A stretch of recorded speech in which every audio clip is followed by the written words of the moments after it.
ನೋಡಿ, ರಿಪಬ್ಲಿಕನ್ ಯಾವುದೇ ಒಂದು ಸುದ್ದಿ ಬಿತ್ತರಿಸುತ್ತೆ ಅಂದ್ರೆ ಅದಕ್ಕೆ ತಾರ್ಕಿಕ ಅಂತ್ಯ ಸಿಗೋ ತನಕ ಅದನ್ನ ಬಿಡೋ ಅಂತ ಮಾತೇ ಇಲ್ಲ.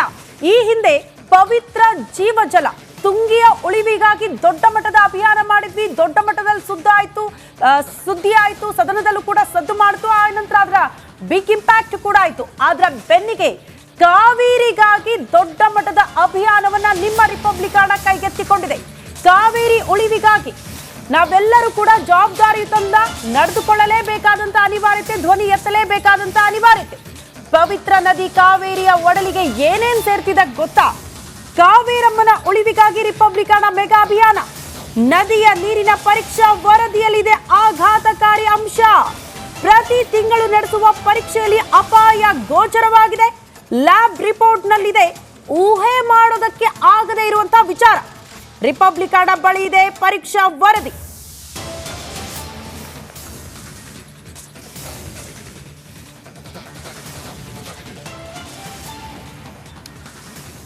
ಓಕೆ, ಬನ್ನಿ. ಇದು ಕನ್ನಡಿಗರ ಅಸ್ಮಿತೆ ಪ್ರಶ್ನೆ. ಪವಿತ್ರ ತುಂಗಾ ನದಿಯ ಮಾನವನ್ನ ಕಾಪಾಡೋ ನಿಟ್ಟಿನಲ್ಲಿ ನಿಮ್ಮ ರಿಪಬ್ಲಿಕ್ ಮಾಡಿದ್ದ ಅಭಿಯಾನ ನಿಮಗೆಲ್ಲ ಗೊತ್ತೇ ಇದೆ. ಅದು ಯಾವ ಮಟ್ಟದಲ್ಲಿ ಸದ್ದು ಮಾಡಿತ್ತು, ಎಂಥ ಇಂಪ್ಯಾಕ್ಟ್ ಮಾಡಿತ್ತು ಅನ್ನೋದು ಕೂಡ ನಿಮ್ಗೆ ಗೊತ್ತಿದೆ. ಇದೀಗ ಮತ್ತೊಂದು ಅಭಿಯಾನವನ್ನು ರಿಪಬ್ಲಿಕ್ ಎತ್ತಿಕೊಂಡಿದೆ. ಕರ್ನಾಡಿನ ಜೀವನದಿ ಕಾವೇರಮ್ಮ ತನ್ನದೇ ನೆಲದಲ್ಲಿ ಯಾವ ರೀತಿ ಕಲುಷಿತವಾಗ್ತಾ ಇದ್ದಾಳೆ ಅನ್ನೋದನ್ನು ಎಳೆಯಾಗಿ ತೋರಿಸುವುದಕ್ಕೆ ನಾವು ಮುಂದಾಗಿದ್ದೇವೆ. ಬನ್ನಿ ಅದರ ರಿಪೋರ್ಟ್ ನೋಡೋಣ.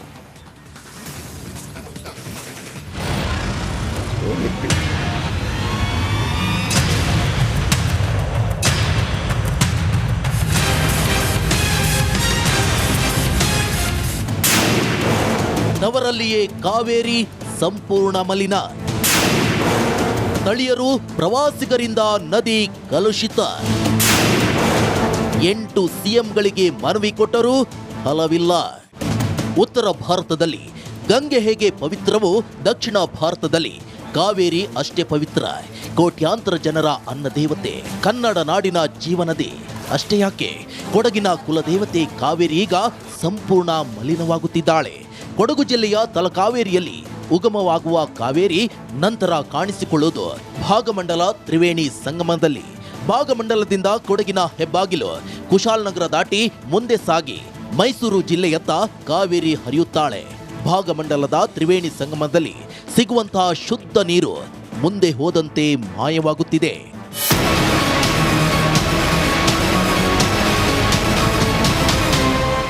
ಅಲ್ಲಲ್ಲಿ ತ್ಯಾಜ್ಯಗಳನ್ನ ನದಿಗೆ ಹಾಕೋದು, ಚರಂಡಿ ನೀರನ್ನ ನೇರವಾಗಿ ನದಿಗೆ ಬಿಡೋದು, ಕಾಫಿ ಹಣ್ಣಿನ ಪಲ್ಪ್ ಅನ್ನ ಸೀದಾ ನೀರಿಗೆ ಹಾಕೋದು, ನದಿಯ ಒಡಲನ್ನೇ ಡಂಪಿಂಗ್ ಯಾರ್ಡ್ನಂತೆ ಮಾಡಿಕೊಂಡಿರೋದೇ ಇದಕ್ಕೆ ಪ್ರಮುಖ ಕಾರಣ. ಇದನ್ನೆಲ್ಲ ನೋಡ್ತಾ ಬಂದ್ರೆ ನೀವು ಕುಡಿಯುವ ಕಾವೇರಿ ನೀರು ಇದೇನಾ ಅಂತ ಅಸಹ್ಯ ಪಡಬೇಕಾಗುತ್ತೆ. ಆ ಮಟ್ಟಕ್ಕೆ ಕೊಡಗಿನ ಕಾವೇರಿ ಕಲುಷಿತವಾಗುತ್ತಿದ್ದಾಳೆ. ಅದಕ್ಕಾಗಿಯೇ ನಿಮ್ಮ ರಿಪಬ್ಲಿಕ್ ಕನ್ನಡ ಕಾವೇರಿಯನ್ನು ಸಂರಕ್ಷಣೆ ಮಾಡಿ ಎಂಬ ಅಭಿಯಾನವನ್ನ ಆರಂಭಿಸಿದೆ. ಎಲ್ಲರೂ ಸೇರಿ ಮಲಿನಗೊಳಿಸಿದ್ದಕ್ಕೆ ಕ್ಷಮಿಸಿ ಬಿಡು ಕಾವೇರಿ ಅಂತ ಕೇಳಿಕೊಳ್ಳುತ್ತಿದೆ. ನಾವು ಕೊಡಗಿನ ಕಾವೇರಿ ಅಂತೇಳಿ ಹೆಮ್ಮೆಯಿಂದ ಹೇಳ್ತೀವಿ.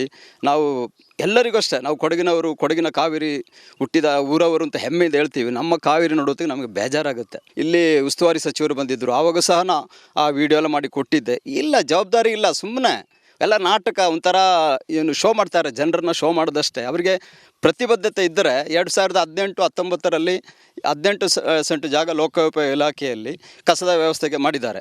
ಅದನ್ನು ಅವರು ಸರಿ ಮಾಡ್ತಾ ಇಲ್ಲಲ್ಲ. ನದಿಗಿಳಿದು ಇಲ್ಲಿರುವ ಅನಾಚಾರವನ್ನ ನೋಡಿದ್ರೆ ಅಬ್ಬಬ್ಬಾ, ನಮ್ಮನ್ನು ಆ ಕಾವೇರಿ ಮಾತೆ ಕಾಪಾಡಬೇಕು. ಹಗಲು ಕೆಲವು ಅನಾಚಾರಗಳು ನಡೆದರೆ ನಡು ರಾತ್ರಿಯೂ ತ್ಯಾಜ್ಯಗಳನ್ನ ತಂದು ಹಾಕುವರಿದ್ದಾರೆ. ಮಲಮೂತ್ರ, ಮನೆಯ ತ್ಯಾಜ್ಯ, ಬಟ್ಟೆಗಳು, ಬಾಟಲಿಗಳು, ಪ್ಯಾಡ್ಗಳು, ಹೀಗೆ ಎಲ್ಲ ರೀತಿಯ ವಸ್ತುಗಳು ಕಾವೇರಿಯ ಒಡಲು ಸೇರುತ್ತಿವೆ.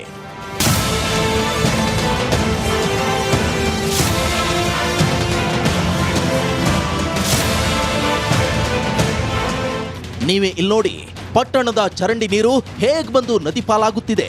ಕಾಫಿ ಪಲ್ಮಿಂಗ್ ನೀರು ಹೇಗಿದೆ ನೋಡಿ. ಪಟ್ಟಣ ಪಂಚಾಯಿತಿ ಹಾಗೂ ಗ್ರಾಮ ಪಂಚಾಯಿತಿಗಳು ಕಟ್ಟುನಿಟ್ಟಿನ ಕಾನೂನು ಕ್ರಮಕ್ಕೆ ಮುಂದಾಗಿಲ್ಲ. ಅದಕ್ಕೆ ಸರ್ಕಾರ ಕಾವೇರಿ ನದಿ ರಕ್ಷಣೆಗಾಗಿ ಅಷ್ಟೇ ಕಟ್ಟುನಿಟ್ಟಿನ ಕಾನೂನು ರೂಪಿಸಬೇಕಿದೆ.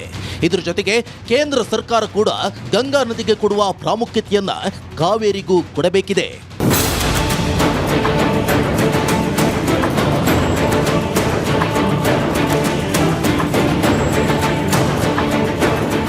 ಕಾವೇರಿ ನದಿ ಸ್ವಚ್ಛತಾ ಆಂದೋಲನ ಸಮಿತಿಯೊಂದು ಕಾರ್ಯನಿರ್ವಹಿಸುತ್ತಿದೆ. ನದಿ ರಕ್ಷಣೆಯ ಬಗ್ಗೆ ಇದುವರೆಗೆ 8 ಮುಖ್ಯಮಂತ್ರಿಗಳಿಗೆ ಮನವಿ ಪತ್ರ ನೀಡಿದೆ. ಆದರೆ ಯಾರು ಈ ಬಗ್ಗೆ ತಲೆ ಕೆಡಿಸಿಕೊಂಡಿಲ್ಲ.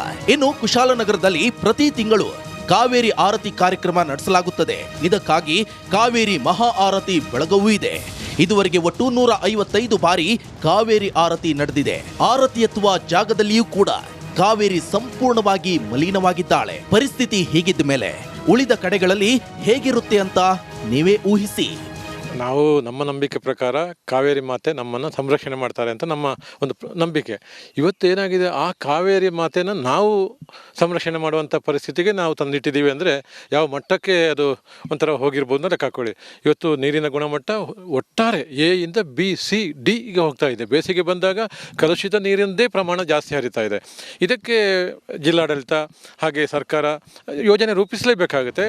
ಇನ್ನು ಕಾವೇರಿ ನೀರಿನ ವಿಷಯ ಬಂದಾಗ ಸರ್ಕಾರ ಸೇರಿದಂತೆ ಎಲ್ಲರೂ ಕಾವೇರಿ ನಮ್ಮದು ಅಂತ ಬೊಬ್ಬೆ ಹಾಕ್ತಾರೆ. ಆದರೆ ಅದೇ ಕಾವೇರಿ ನದಿಯ ರಕ್ಷಣೆ ಬಗ್ಗೆ ಯಾರು ಮಾತನಾಡ್ತಿಲ್ಲ. ಕೊಡಗು ಜಿಲ್ಲೆಗೆ ಬರುವ ಎಲ್ಲಾ ಜನರು ಕೈ ಮುಗಿದು ಹೋಗುತ್ತಾರೆ. ಆದರೆ ನದಿ ರಕ್ಷಣೆಯ ಬಗ್ಗೆ ಎಲ್ಲೂ ಮಾತಿಲ್ಲ. ನದಿ ಮಲಿನವಾಗುವುದಕ್ಕೆ ಸ್ಥಳೀಯರಷ್ಟೇ ಕಾರಣವಲ್ಲ, ಜೊತೆಗೆ ಪ್ರವಾಸಿಗರ ಪಾತ್ರವೂ ಅಷ್ಟೇ ಇದೆ.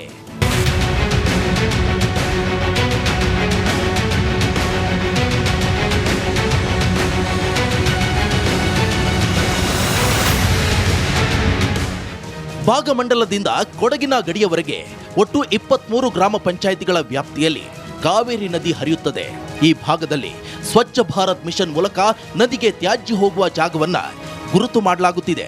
ನಂತರ ಡಿಪಿಆರ್ ತಯಾರಿಸಿ ಸರ್ಕಾರಕ್ಕೆ ವರದಿ ನೀಡಲಾಗುತ್ತದೆ ಎನ್ನುತ್ತಿದ್ದಾರೆ ಕೊಡಗು ಜಿಲ್ಲಾ ಪಂಚಾಯತ್ ಸಿಇಒ ವರ್ಣಿತ್ ನೇಗಿ. ಉದ್ಗಮ ಸ್ಥಾನದಿಂದ ಕುಶಾಲನಗರ ಎಂಡವರೆಗೂ ಬೇರೆ ಬೇರೆ ಪಂಚಾಯಿತಿ ಮತ್ತು ಅರ್ಬನ್ ಲೋಕಲ್ ಬಾಡೀಸ್ನಲ್ಲಿ ನಾವು ಸರ್ವೆ ಮಾಡಬೇಕು. ಸೊ ಸರ್ವೆ ಮಾಡಿಕೊಂಡು ನಾವು ಇದು ಸೋರ್ಸ್ ಪೊಲ್ಯೂಷನ್ಗೆ ಸೋರ್ಸ್ ಎಲ್ಲೆಲ್ಲಿ ಇದೆ ಅದನ್ನು ಗುರುತಿಸಬೇಕಾಗಿತ್ತು. ಸೊ ಅದನ್ನು ಫಸ್ಟ್ ಕೆಲಸ ನಾವು ಆಲ್ರೆಡಿ ಮುಗ್ದಿದ್ದೀವಿ. ಒಟ್ಟಿನಲ್ಲಿ ಕಾವೇರಿ ನೀರಿಗಾಗಿ ನಾವು ಎಷ್ಟು ದೊಡ್ಡ ಮಟ್ಟದಲ್ಲಿ ಹೋರಾಟವನ್ನ ಮಾಡ್ತೇವೆ, ಅದೇ ರೀತಿ ಕಾವೇರಿ ನದಿ ಸಂರಕ್ಷಣೆಗೂ ಹೋರಾಟ ಮಾಡಬೇಕಾದ ಅನಿವಾರ್ಯತೆ ಇದೆ. ಇನ್ನಾದರೂ ಕಾವೇರಿ ಮೇಲೆ ಜನತೆಗೆ ಕರುಣೆ ಬರಲಿ ಎಂಬುದು ನಮ್ಮ ಆಶಯ.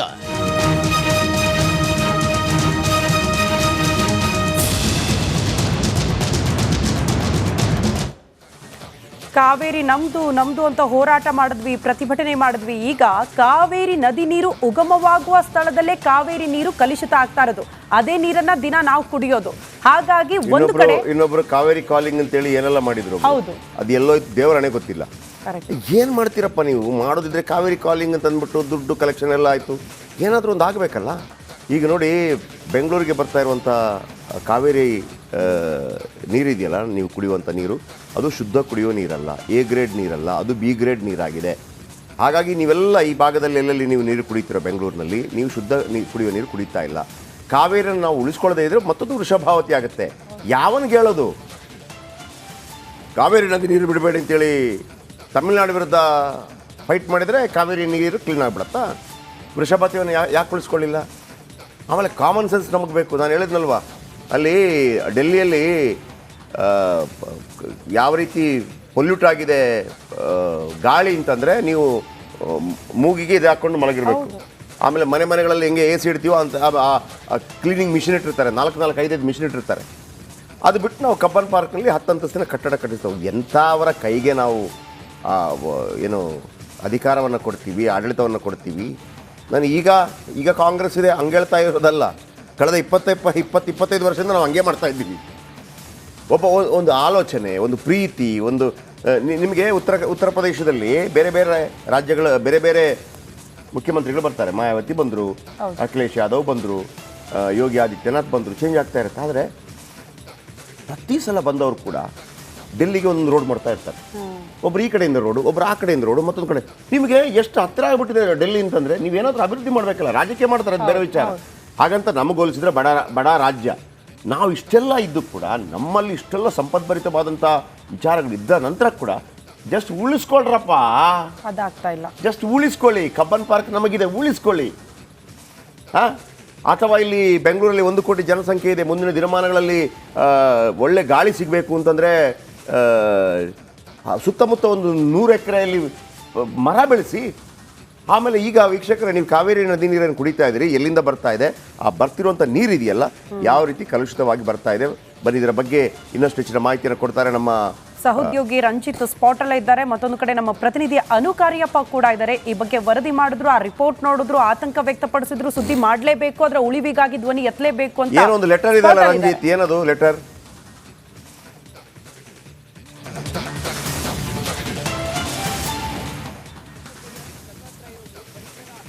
ಮಾಲಿನ್ಯ ನಿಯಂತ್ರಣ ಮಂಡಳಿ ಕೊಟ್ಟಿರುವಂತ ಲೆಟರ್ ಇದು. ಜಯಪ್ರಕಾಶ್ ಶೆಟ್ರೆ ABCD ವರ್ಗವಾಗಿ ವಿಂಗಡಣೆ ಮಾಡ್ತಾರೆ. A ಅಂತ ಹೇಳಿದ್ರೆ ಕುಡಿಲಿಕ್ಕೆ ಯೋಗ್ಯವಾದ ನೀರು, B ಅಂತ ಹೇಳಿದ್ರೆ ಬಿಸಿ ಮಾಡಿ ಕುಡಿಯುವಂತ ನೀರು, C ಅಂತ ಹೇಳಿದ್ರೆ ಮನುಷ್ಯ ಕುಡಿಯೋದಕ್ಕೆ ಯೋಗ್ಯವಿಲ್ಲದ ನೀರು, D ಅಂತ ಹೇಳಿದ್ರೆ ಪ್ರಾಣಿಗಳು ಕುಡಿಯುವಂತ ನೀರು, E ಅಂತ ಹೇಳಿದ್ರೆ ಕೈಗಾರಿಕೆಗೆ ಬಳಸುವಂತ ನೀರು. ಕಾವೇರಿ ಕೇವಲ ಈ ಕಾವೇರಿ ನೀರಿನ ಪಾಲಿಗೋಸ್ಕರ ನಾವು ರಾಜ್ಯ ಹೊಡೆದಾಟವನ್ನು ಮಾಡ್ತಾ ಇದ್ದೀವಿ. ಇವತ್ತು ಕೂಡ ಅದು ಪ್ರಸ್ತುತ. ಅದರ ಜೊತೆಗೆ ಸುಪ್ರೀಂ ಕೋರ್ಟ್ನಲ್ಲೂ ಕೂಡ ಇಂಥದ್ದೊಂದು ಕಾವೇರಿ ನೀರಿನ ಪಾಲಿಗಾಗಿ ದಿನ ಬೆಳಗಾದ್ರೆ ನಾವು ಹೋರಾಟ ಮಾಡ್ತಾ ಇದ್ದೀವಿ, ಫೈಟ್ ಮಾಡ್ತಾ ಇದ್ದೀವಿ.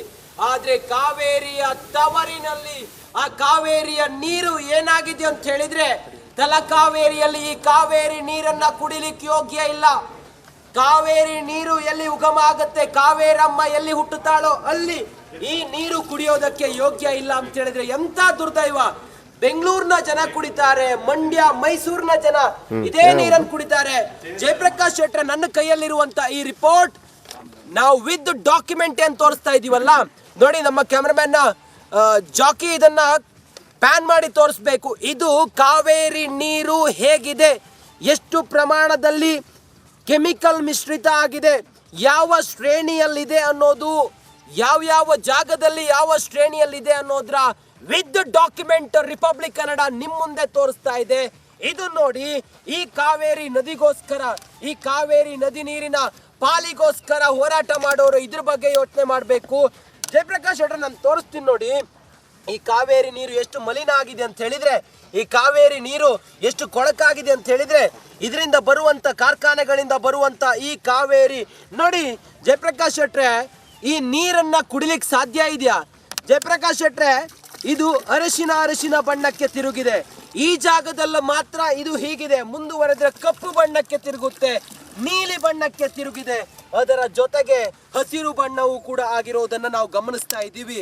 ಸುಮಾರು 8 ಮುಖ್ಯಮಂತ್ರಿಗಳಿಗೆ ಕಾವೇರಿ ಈ ನೀರನ್ನ, ನಮ್ಮ ಜೀವ ಜಲವನ್ನ, ಈ ಜೀವ ನದಿಯನ್ನ ಸ್ವಚ್ಛ ಮಾಡಿ, ಯಾವುದೇ ನೀವು ವೈಜ್ಞಾನಿಕವಾಗಿ ಅದನ್ನ ಶುದ್ಧೀಕರಣ ಮಾಡದೆ ನೀರನ್ನ, ಏನು ಕೊಳಚೆ ನೀರನ್ನ ಈ ನದಿಗೆ ಬಿಡ್ತಾ ಇದ್ರಲ್ಲ, ಮಾಡಬೇಡಿ ಅಂತೇಳಿ 8 ಮುಖ್ಯಮಂತ್ರಿಗಳಿಗೆ ಮನವಿ ಕೊಟ್ಟರು ಕೂಡ ಯಾವುದೇ ಪ್ರಯೋಜನ ಆಗಿಲ್ಲ.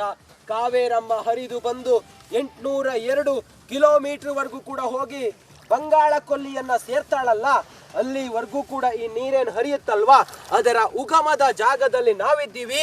ಕಣಿವೆ ಗ್ರಾಮ ಅಂತ ಹೇಳಿ ಇದ್ರ ಹೆಸರು. ಈ ನೀರನ್ನ ಕೃಷಿಗೆ ಬಳಸ್ತಾರೆ, ಈ ನೀರನ್ನ ಕುಡಿತಾರೆ, ಈ ನೀರನ್ನ ತಮ್ಮ ಬದುಕಿಗೋಸ್ಕರ ಎಲ್ಲ ಚಟುವಟಿಕೆಗಳಿಗೂ ಕೂಡ ಬಳಸ್ತಾರೆ. ಆದ್ರೆ ಈ ನೀರು ಇವತ್ತು ಹಿಂಗಾಗಿದೆ.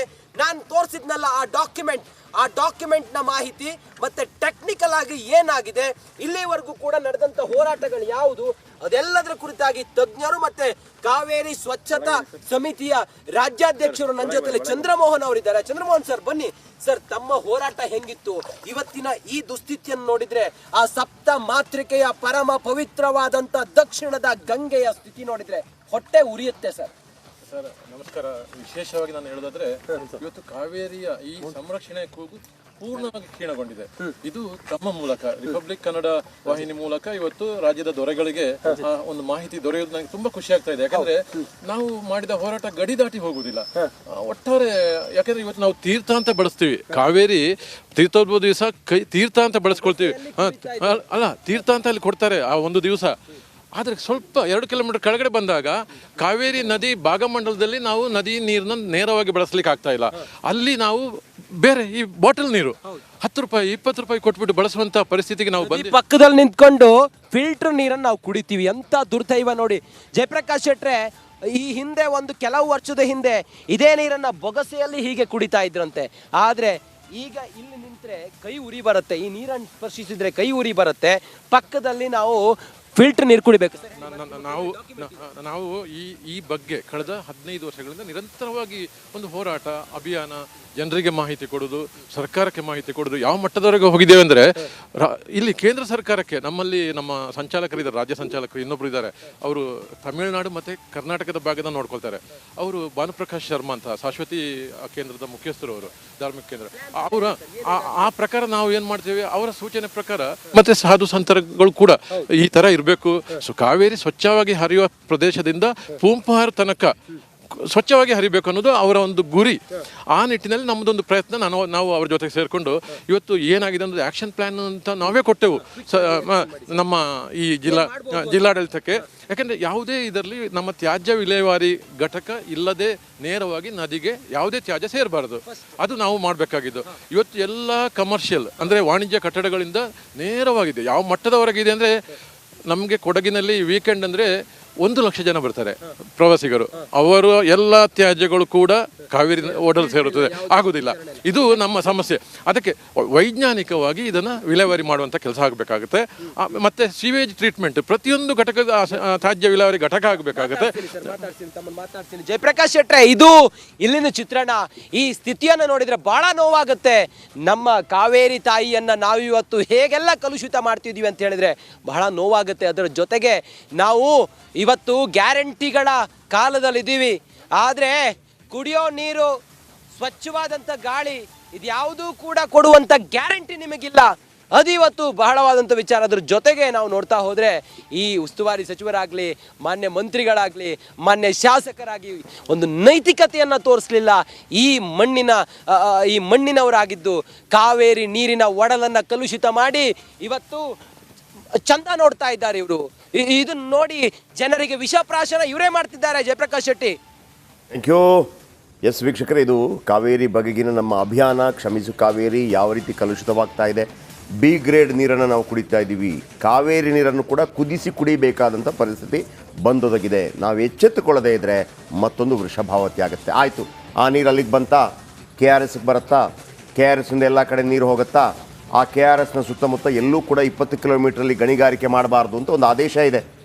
ಈಗ 5 ಕಿಲೋಮೀಟರ್ ಭಾಗದಲ್ಲೇ ಗಣಿಗಾರಿಕೆ ಆಗ್ತಾ ಇದೆ. ಜೊತೆಗೆ ಮೇಲ್ಕೋಟೆಯ ಶಾಸಕರಾಗಿರುವಂಥ ದರ್ಶನ್ ಪುಟ್ಟಣಯ್ಯ ಅದಕ್ಕೆ ಓಕೆ ಅಂತ ಹೇಳಿದ್ದಾರಂತೆ. ಈಗ ರೈತರು ಅವರ ವಿರುದ್ಧ ಕೂಡ ಸಮರ ಸಾರ್ತಾ ಇದ್ದಾರೆ. ಇದರ ಬಗ್ಗೆ ಭಾಳ ದೊಡ್ಡ ಹೋರಾಟಗಳು ಕೂಡ ಆಗಿತ್ತು, ಯಾವುದೇ ಕಾರಣಕ್ಕಾಗಬಾರ್ದು ಅಂತೇಳಿ.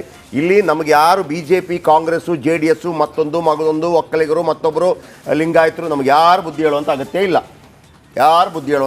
ಇದು ಕಾಮನ್ ಸೆನ್ಸ್. ಬೇಬಿ ಬೆಟ್ಟದಲ್ಲಿ 20 ಕಿಲೋಮೀಟರ್ ದೂರದ ಅದರ ಒಳಗೆ ಯಾವುದೇ ಕಾರಣಕ್ಕೂ ಗಣಿಗಾರಿಕೆಗೆ ಅವಕಾಶ ಕೊಡಬಾರ್ದು. ಇದು ನಮಗೆ ಸರ್ಕಾರವೂ ಹೇಳ್ಕೊಡುವಂಥ ಅಗತ್ಯ ಇಲ್ಲ. ಇದು ಕಾಮನ್ ಸೆನ್ಸ್. ಹಾಗಾಗಿ ಹೇಗೆ ಕೆರೆಗೋಡು ವಿಚಾರದಲ್ಲಿ ಎಲ್ಲರೂ ಅಲ್ಲಿ ರಾಜಕೀಯ ಮಾಡಿದ್ರೋ ಅದು ಮುಗಿದೋಯ್ತು. ಈಗ ಅಟ್ಲೀಸ್ಟು ಬೇಬಿ ಬೆಟ್ಟದ ವಿಚಾರದಲ್ಲಿ ಬನ್ರಪ್ಪ. ಬೇಬಿ ಬೆಟ್ಟದ ವಿಚಾರದಲ್ಲಿ ಯಾರೆಲ್ಲ ಬೆಂಗಳೂರಿಂದ ಬರ್ತಾರೆ, ಯಾವೆಲ್ಲ ರಾಜಕೀಯ ಪಕ್ಷಗಳು ಬರುತ್ತೆ, ಯಾರೆಲ್ಲ ಸೇರಿ ಆ KRSನ್ನು ಉಳಿಸುವಂಥ, ಕಾವೇರಿ ಉಳಿಸುವಂಥ ಪ್ರಯತ್ನಗಳು ಮಾಡ್ತೀರೋ ಅವ್ರ ಬಗ್ಗೆ ನಾವು ಕಂಪ್ಲೀಟಾಗಿ ಬೇಕಿದ್ರೆ ನಿರಂತರವಾಗಿ ವರದಿಯನ್ನು ಪ್ರಸಾರ ಮಾಡ್ತೀವಿ ಅವರ ಬಗ್ಗೆ.